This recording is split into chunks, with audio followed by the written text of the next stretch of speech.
Opendoor stock ended Tuesday's session in the green, up 37 cents, or just over 5%, to close at $7.64 per share. It even gained another penny in the aftermarket.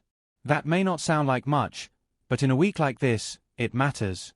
Because once again, Opendoor moved in the opposite direction of the broader market. On Monday, when markets were up, the stock dipped. Then on Tuesday, when the markets fell, Opendoor climbed.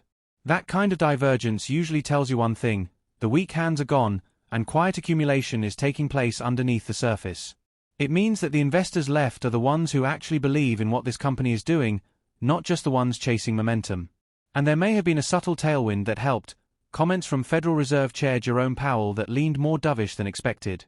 Speaking in Philadelphia on Tuesday, Powell said that the U.S. economy is on a firmer footing but that the job market has clearly softened.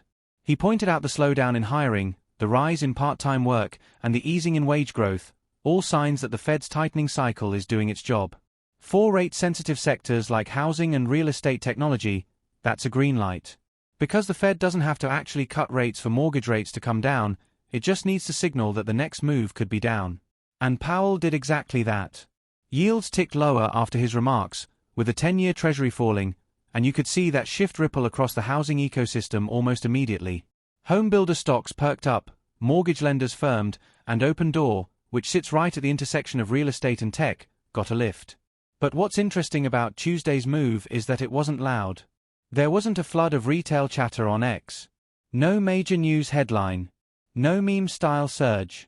It was steady, controlled, almost professional. And that's what makes it important. Because when a stock rallies quietly, without hype, that's usually when something real is starting to happen.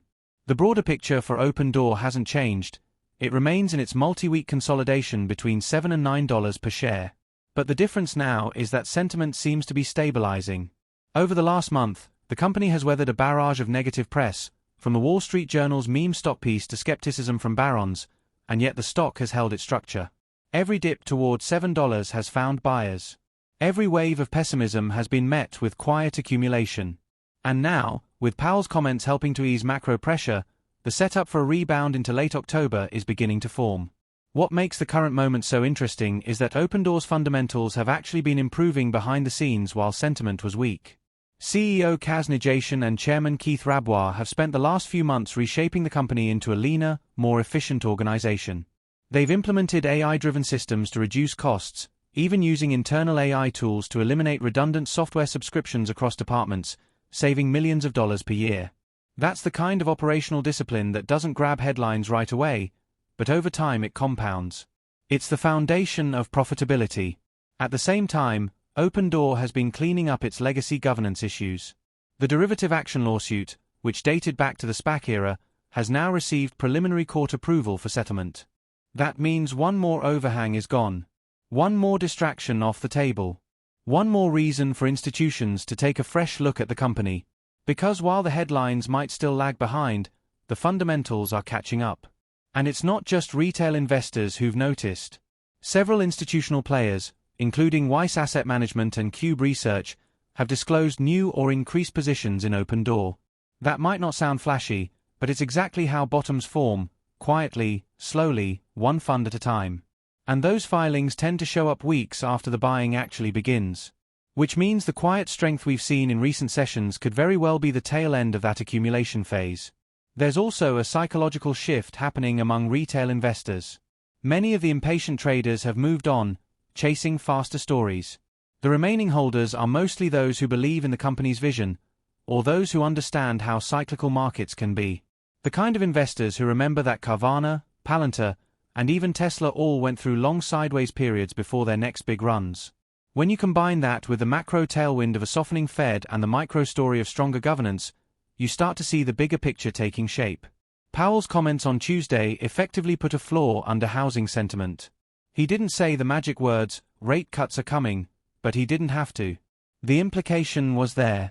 The Fed sees risk on the downside now, not just the upside. That's exactly what home buyers, sellers, and housing-linked companies needed to hear. If yields continue to ease over the coming weeks, mortgage rates will follow. That could reignite transaction volume, the lifeblood of Opendoor's business model.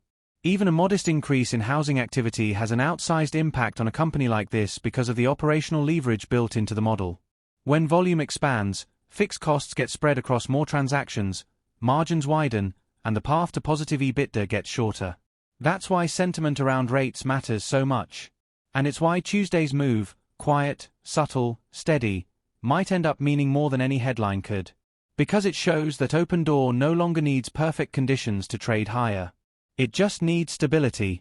Another point worth noting is that while the legal settlement headlines have faded, the effects are still being felt.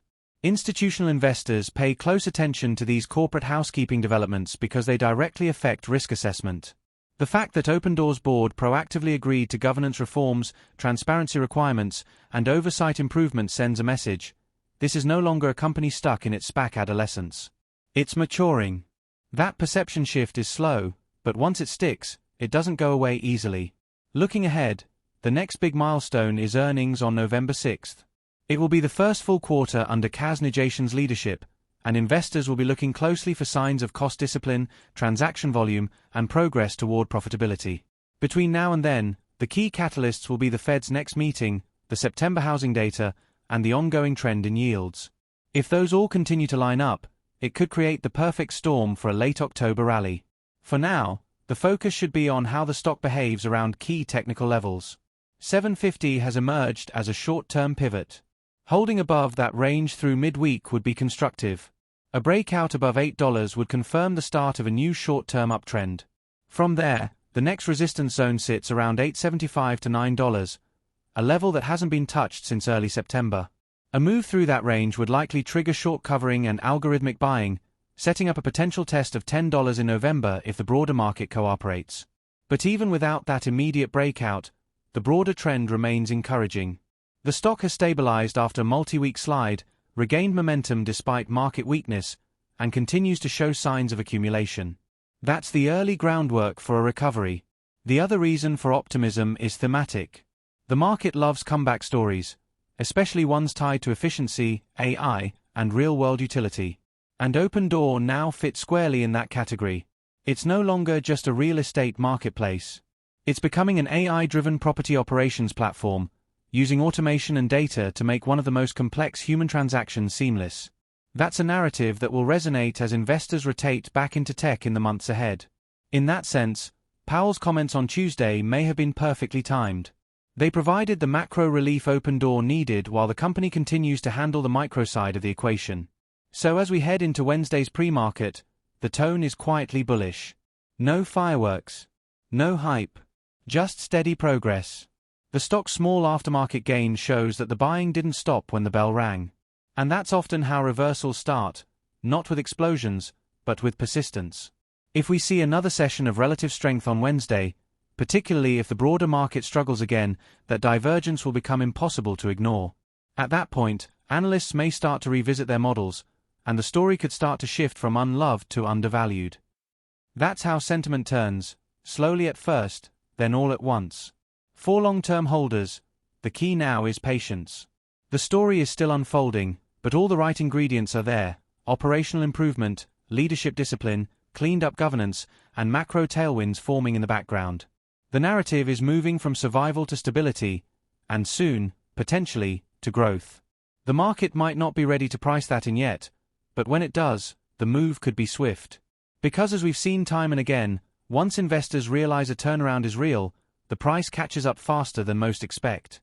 So as we head into the midweek session, keep an eye on the same mantra that Nejatian quoted from Jeremiah: build houses. That's exactly what Opendoor is doing, building quietly, persistently, and with conviction. And when the market finally catches up, the builders will already be finished with the foundation.